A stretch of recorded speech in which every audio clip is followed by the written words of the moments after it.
Pernah nggak sih lo lagi enak-enak ngobrol gitu ya sama orang, entah itu sama temen, orang tua, atau siapapun. Terus lo tuh nyampe gitu, kalian berdua tuh nyampe ke pembahasan yang bikin lo nggak nyaman dan mungkin lo ngerasain emosi negatif. Mungkin lo nggak nyaman karena lo nggak setuju sama pendapat lawan bicara lo. Jadi kayak bawaannya pengen ngebantah atau ngasih opini menurut lo sendiri. Terus ya udah gitu akhirnya berantem. Jadinya kepikiran terus bahkan sampai ngeganggu kehidupan sehari-hari. Nah, kalau misalnya lo relate banget sama kondisi tadi, tenang aja karena lo ada di video yang tepat. Permasalahan ini bisa diatasi kok, tapi memang perlu belajar dan berlatih mulai dari ya video ini gitu. So, lo tonton video ini sampai habis supaya lo bisa dapet keseluruhan insight-nya, oke?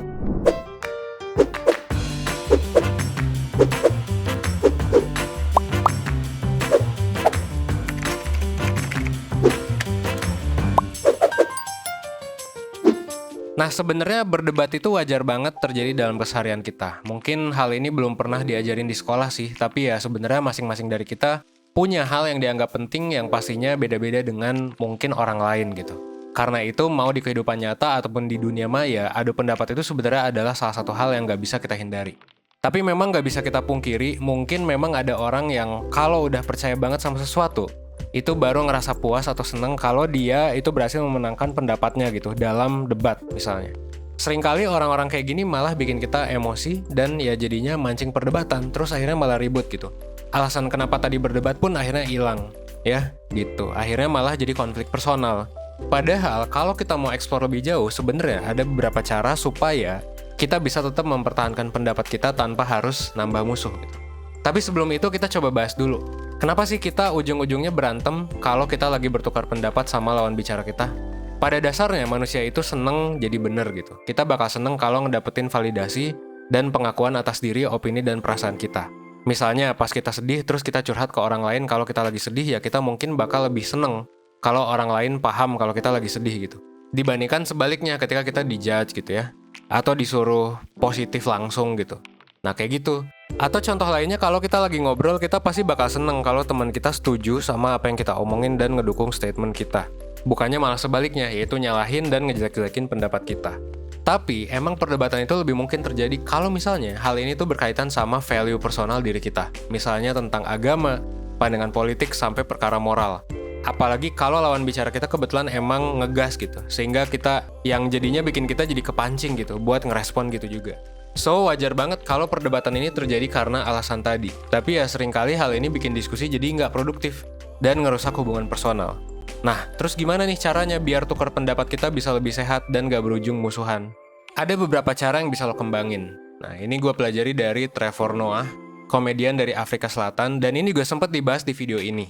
Nah, kita coba breakdown ya bareng-bareng gimana kita bisa aplikasiin ini di kehidupan sehari-hari.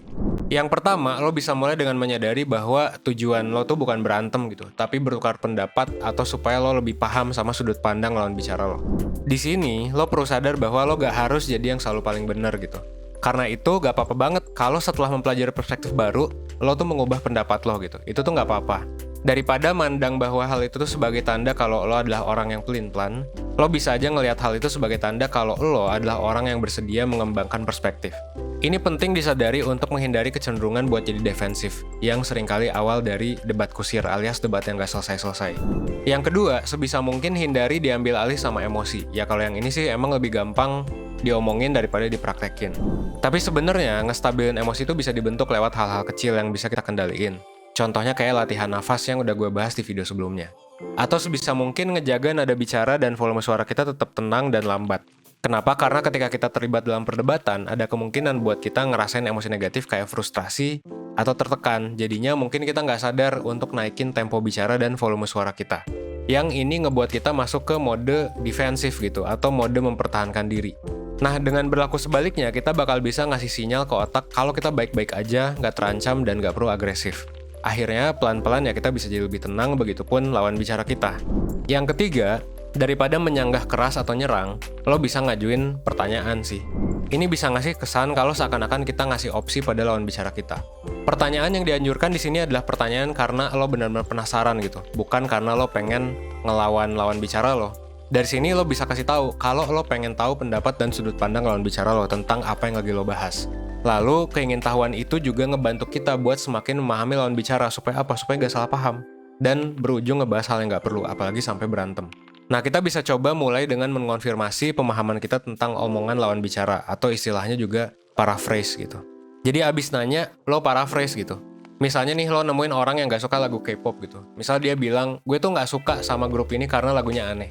Daripada lo defensif dan bilang, halah lo aja gak punya selera gitu. Mungkin lo bisa nanya, lagu mana sih yang menurut lo aneh gitu.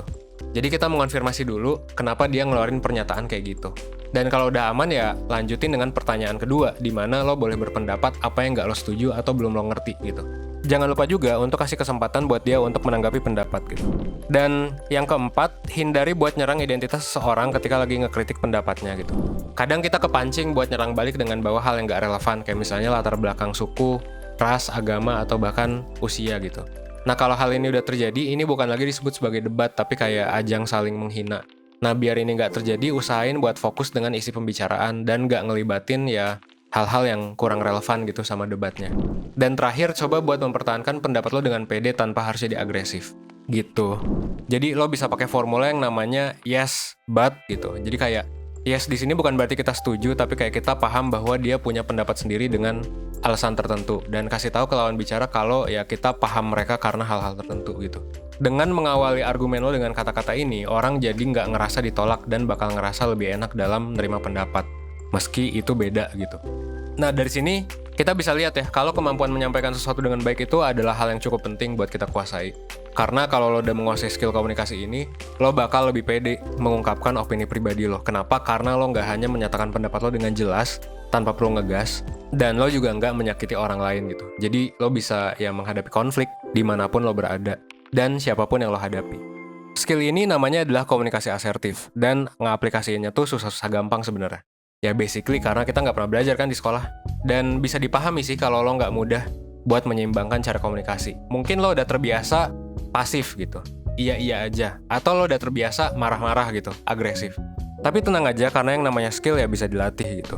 Dan that's why itu juga alasan kenapa dalam waktu dekat 1% bakal ngadain webinar yang judulnya adalah komunikasi asertif, gimana caranya lo menyatakan perasaan lo dengan jujur, gimana caranya biar lo nggak enakan, gimana caranya biar lo nggak marah-marah mulu gitu. Kapan? Nah, ini webinarnya bakal diadain di hari Sabtu 6 Maret 2021. Webinar di sini bakal dibawain sama Kak Hani dan gue, Evan. Kak Hani itu adalah psikolog 1%. Nah, webinar ini cocok buat lo yang mau belajar dari awal tentang komunikasi asertif, tentang gimana cara ngelakuinnya dan pengaplikasiannya di kehidupan sehari-hari. Karena materinya memang bisa langsung lo terapkan. Dan selain lo dapat pembahasan, lo juga bisa ngerti gitu. Oh, ternyata gue tuh pasif karena gini. Oh, ternyata gue tuh agresif, marah-marah mulu karena ini. Oh, ternyata gue gak enakan karena ini. Nah, itu kenapa lo bisa tahu diri lo lebih dalam, karena di pembahasannya memang dijelasin. Terus lo juga bakal dapat psikotes, lo bakal dapat worksheet juga buat ngaplikasiin komunikasi asertifnya gitu. Dan juga lo bakal dapat diskon buat layanan 1% yang lain gitu. Dan terakhir, lo juga bakal kegabung di grup komunitas 1% di mana lo bisa nanya, ngobrol, dan diskusi sama pembicara dan mentor selama 3 hari berturut-turut.